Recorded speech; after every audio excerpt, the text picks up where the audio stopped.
How do you do? Like to welcome everyone to the brew review. Now not be everyone's cup of tea, but sure hits the spot for alcoholics like you and me. The brew review, nothing I'd rather do than crack me open a cold one and watch the brew review. What's up, everybody, and welcome once again to the brew review, where cracking open a cold one is exactly what we do. Probably getting tired of hearing that, but that's how we fucking do it. So, once again, my fantastic co-host Seaver is not with us. So we have giant fucking Hello Kitty with us today. She's not much of a sitter. She likes to stand, so you only get portions. You get like bottom half here. We might be able to set it up.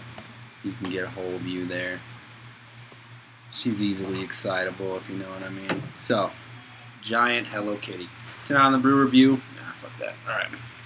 Tonight on the brew review, if you haven't been paying attention, we are doing Stone Brewery's Indian Pale Ale, or the IPA, which I've had before. Is quite fantastic, and I just felt like we needed to do it again. Quite fantastic. As par.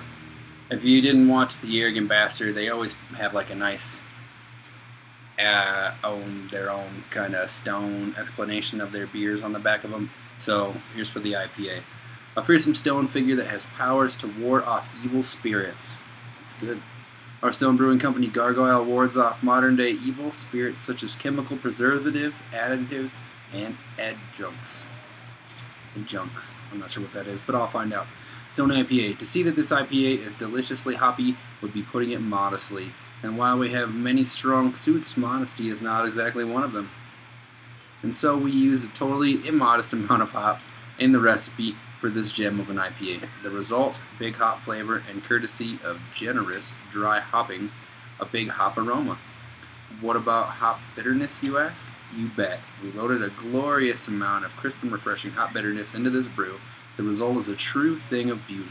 First the aroma entices, then the flavor moves one to rejoice aloud. Ahem. Ahem. Okay.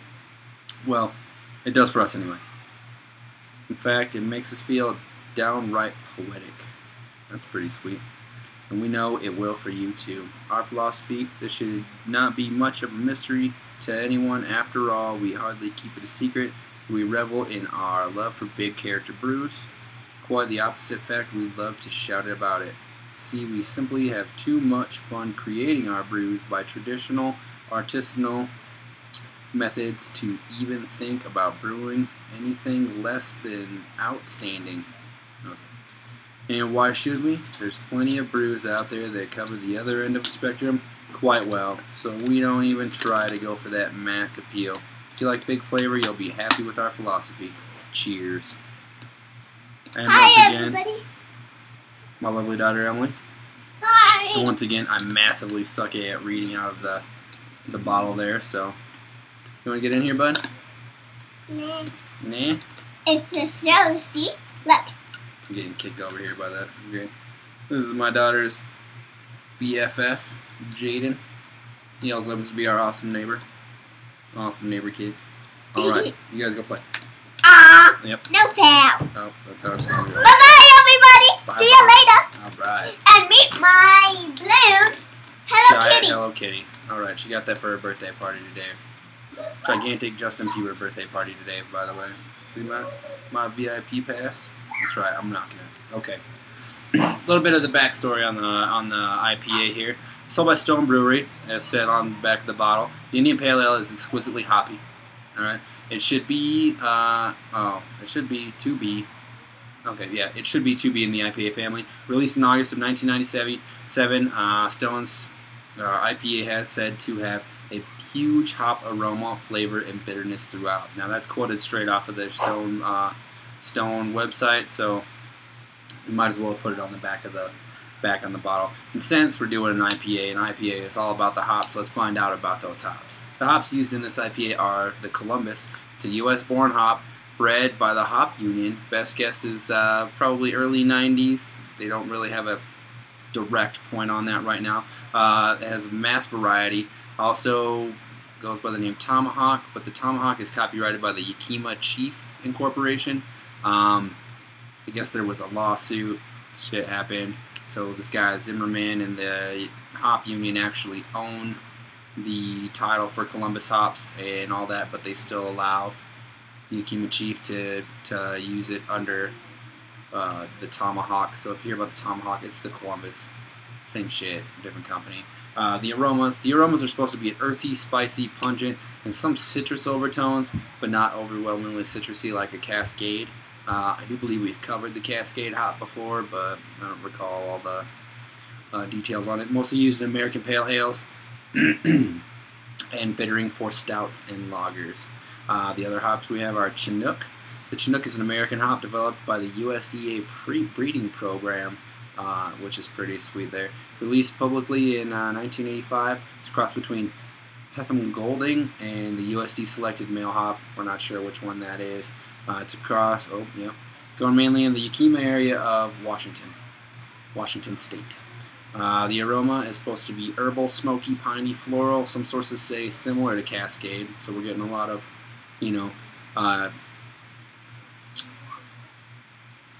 what's the word, likeness here, because this is mostly used for bittering too, and being overly used, I guess, can be described as more as like a caddy flavor. So we've got the citrus from the Cascades, similarity, and then they're both mainly used for like bittering, and I think that's going to bring out a massively hoppy taste in this.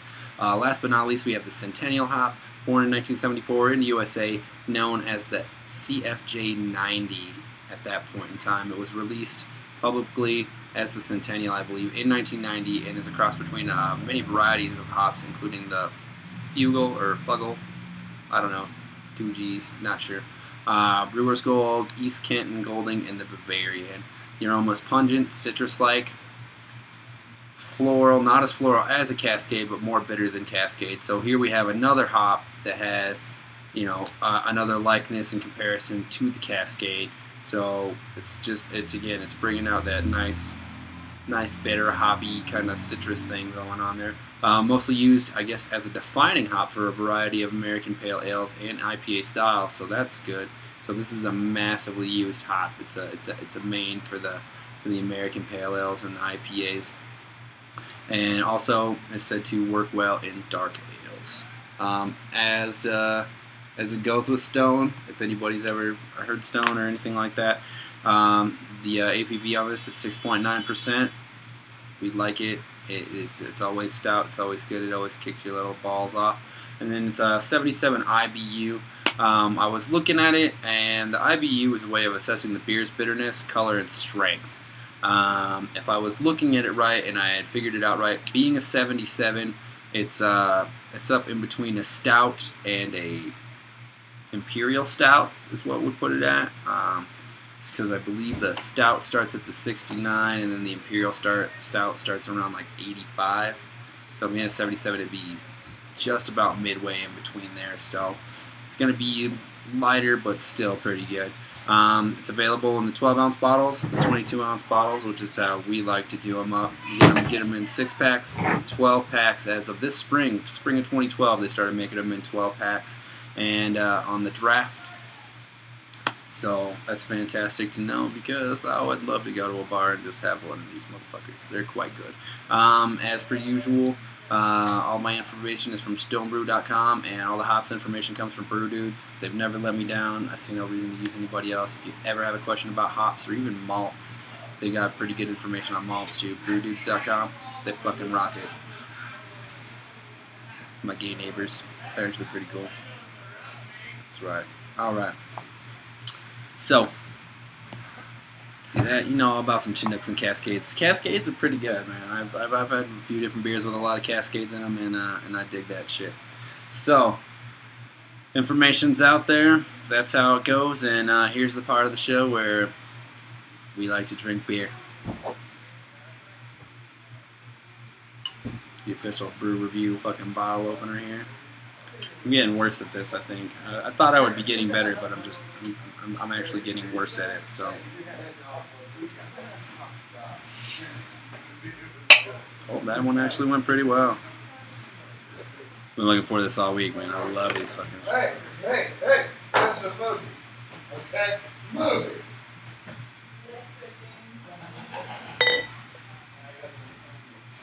Hey.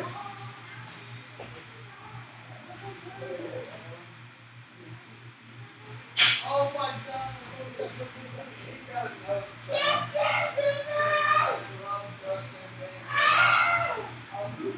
It's my drunk ass neighbor.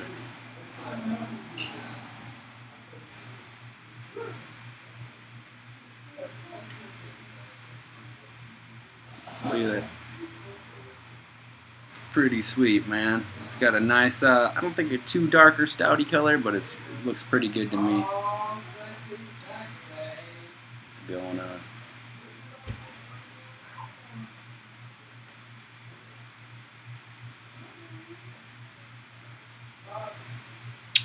My drug ass neighbor screaming about we had given his daughter an invite to Emily's birthday today, so I gave a bunch of Justin Bieber extra goodie bags and shit, so turned out pretty good. Look at the head on that. Beautiful head, beautiful color. I like it because it's almost like a murky amber kind of thing going on. Maybe not so amber, but nice. It's got almost clarity, but it's not quite clear at all. It's gorgeous, man. It's thick but light. Beauty. Trying to fit this whole thing in here because it's a 23-ounce glass and a 22-ounce beer there, but the head's just not going to let me pull it off. So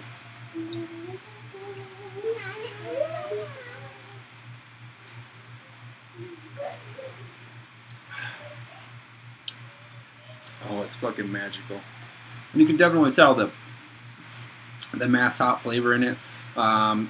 Obviously, you know, with all the hops that were involved, that added to the bitterness and the hop flavor, it really does have a nice hop flavor to it. You can definitely tell the citrus elements, and the bitterness just comes and it just bites you right in the fucking mouth. It's quite fantastic. It's beautiful.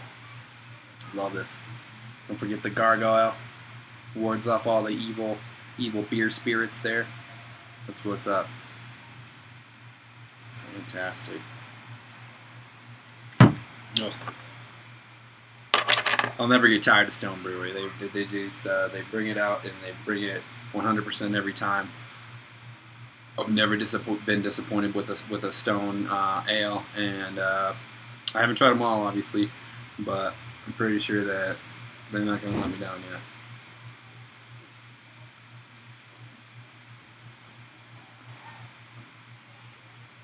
Alright, so right out of the bottle you get that bottom part. It was a little bit more bitter. Now with the glass and it's kind of more open and stuff, you get more of the earthy flavors off of it. It's not quite as bitter. Don't Emily with her awesome new La La Loopsy stuff. Yeah. You get a lot more of the earthy tones out of it. Not quite as citrusy, I didn't think, off of that second drink there. Not as bitter. Definitely still massively hoppy. It's definitely pungent. I mean, the fact that they use that phrase in almost every single hop that they have in this is right on. It's absolutely key on. But it definitely brought out the earth tones more, which actually makes it nice and better, man. It's really fantastic still. It lightened up the bitterness. You still get a little bit of the bitter and a little bit of the citrus. You add the earth tone to it, and it just smooth, fantastic, and just something that would be great to just kick back and drink with. I'm not sure what I would pair this with food-wise. I'm sure I'll come up with something because I'm a fat kid for a reason. I fucking love food.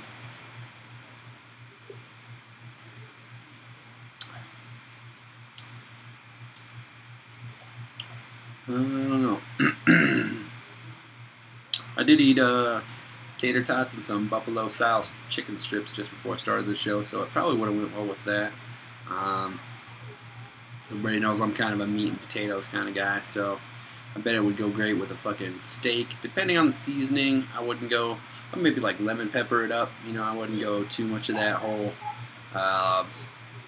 meat rub kind of fucking Montreal flavoring kind of thing, you know, with all the spice and shit. But if you just, you know, added nice citrus accents with it, maybe some little bit of lemon peel shaving, you know, some lemon pepper and shit like that. Bring it up real nice.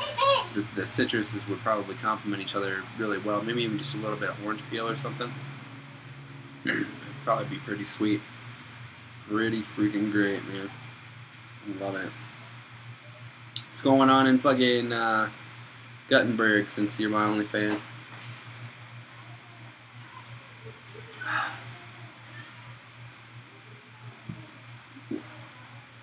One kind of caught me.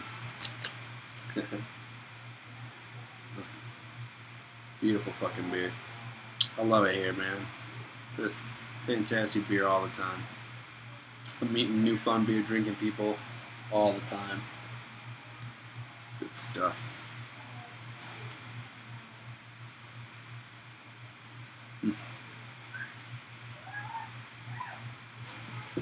Oh. Excuse me. Maybe I shouldn't have ate just before the show started.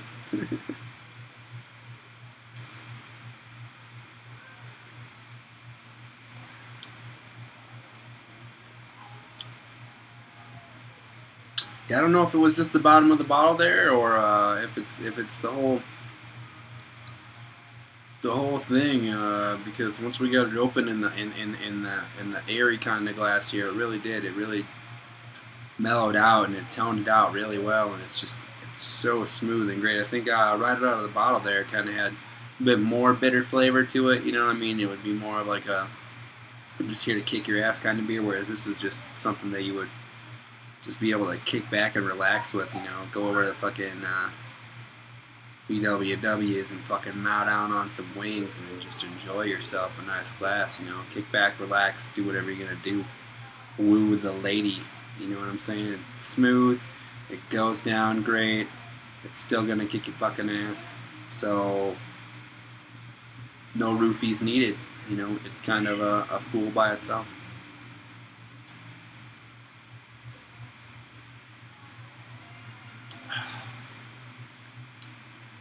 That's great. Yeah, I'm feeling that already. It's pretty fucking good. Got a nice little bit to the head right there. It's pretty good. Oh, I think we covered this in the other show too, but just to double check, just in case people didn't watch that show, which you're the only one that watches my show anyways. But Stone is out of San Diego, California, North County, San Diego. It's not actually San Diego, but it's right around there. Ingredients: nothing but barley, hops, water, and yeast. Yeah. There's no malt in this. It's just straight up. Man. I love their labeling and shit, man. I just love their whole system, the way they do everything. They brew with pride, and I think it really shows. Really fucking shows, man. Pretty great. Actually, it's kind of sad that Seaver's not here, because the night that I met Seaver, me and Matt just kind of crashed their apartment, and we had a 6-pack of these. And that was the first time we had all tried them, and it turned out to be a really good night, so wish he would have been here.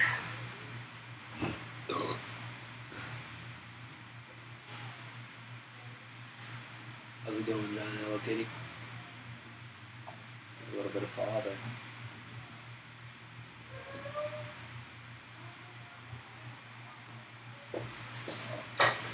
Sugars. Alright. No malts. What sugars do they use then? I do not know, but we will find out right now. Exactly right now. That is a fantastic question, sir. You get the fuck out of my way. Okay.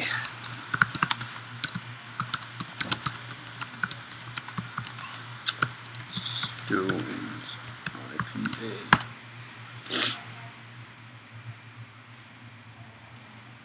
IPA clone. Win Nation IPA. Okay.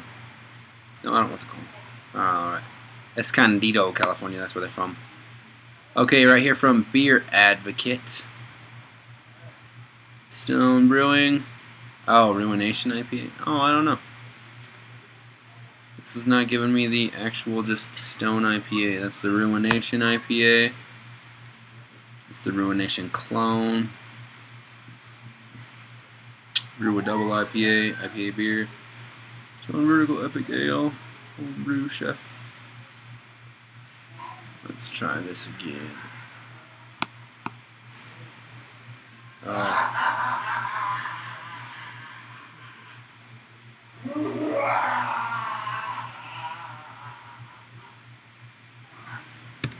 It is getting kind of fucking annoying.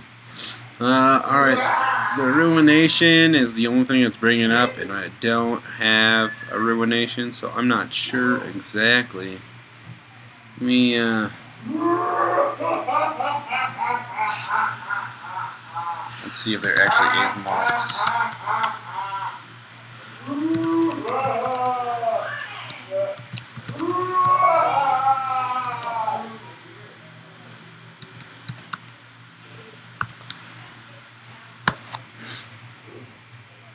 Stone Brewing Company, Escondido, also a beer advocate. Alright, Stone IPA. Appearance, porous, golden amber, develops smell such as various tastes of muffle, overall, a damn fine beer.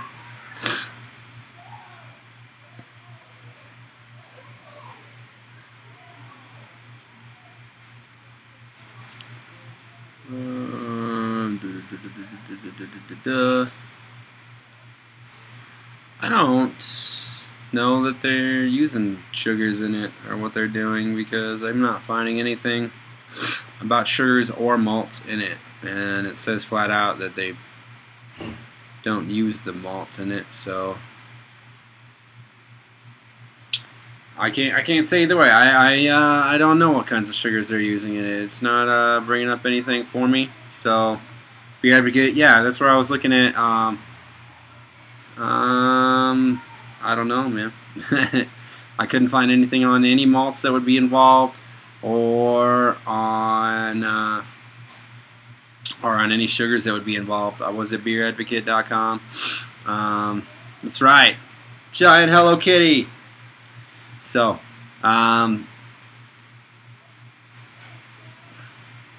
right. Well, I appreciate that. Anyways, so I'm not exactly sure what the activator is. That you have to have a sugar and yeast. I don't know, man. I've never really looked at the sugars. I tried to look for it. I do it screen recording now, so you'll be able to see, you know, exactly what I did and what I was looking up and stuff. So you're like the looker upper, man. You're the guy that knows all the shit. So if you want to find out and let us know, that'd be fantastic, because I'm not all that techno-fantastic, man. If we haven't figured out by now with all the problems on the shows and ask in advance, yeah, that's a good idea. That's a good idea. But I'll definitely try and find out what I can about that for you and let you know. I'll probably just fucking call you later. But you know, show-wise, I'll try and find out about that shit more, or I'll try and find out better websites where I'll be able to get those questions answered. Because I would like you to be able to ask questions that I can answer. I just don't. I don't know. Let me try that one more time about malts and shit, because it says on the thing that it doesn't use malts, and I didn't find anything about the malts on there. As we know, I generally cover the malts in what's going on, although I don't know what kind of waters or yeast they use either, so I didn't really get into that, but I'm going to try and find out what's going on with that. Alright, what malts are used in some breweries? IPA, Imperial Black IPA, Ruination IPA, some brewing IPA.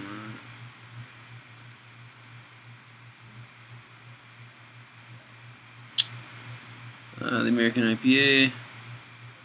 It's a bunch of stuff from Beer Advocate once again. A beer menu, Stone Brewing Co. Oh no, that's about Ruination. You know, I'm not finding Not finding a lot about just the standard IPA. They got the Stone 16th Anniversary IPA. They've got the Imperial Black IPA. Now they got the Ruination 10th Anniversary IPA, a homebrew recipe. I'm not really finding anything out about the malts or what sugars would be used in it. So maybe, yeah, IPA is an Indian Pale Ale, yes. I don't know what, if it's like a secret. You got the whole link here. Yeah, stonebrew.com/tasting. See, I just used the stonebrew/IPA. But we'll try that too. Did you find out something about it? Yeah, it's the Indian Pale Ale. It's just a straight up Indian Pale Ale. So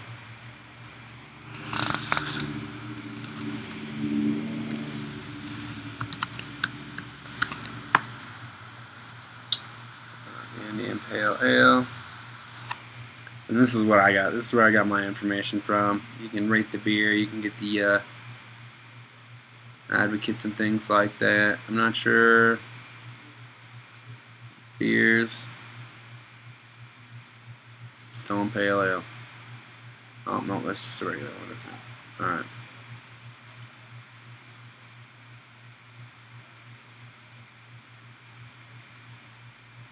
Standard IPA. Yeah, they don't give you a whole lot of info on this, man. I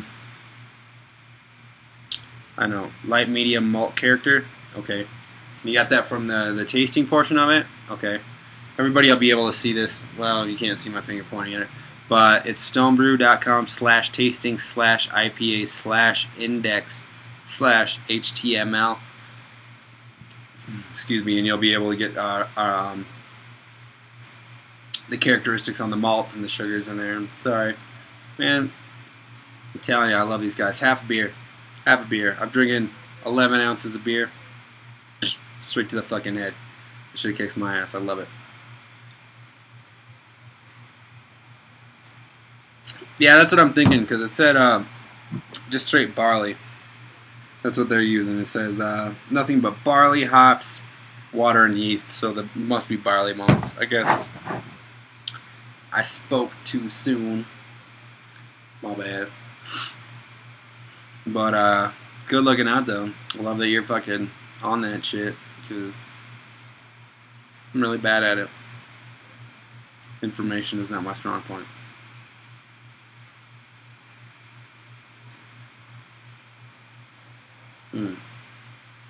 Fantastic.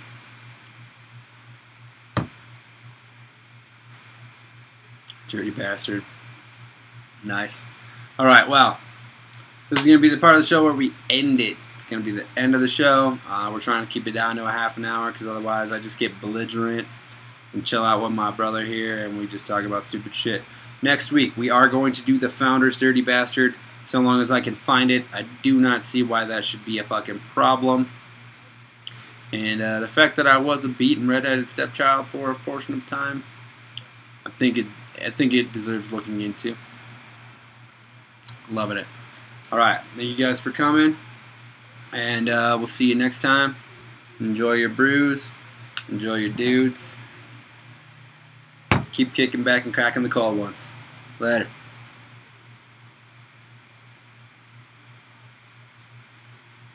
Word. Alright. Alright, stop recording.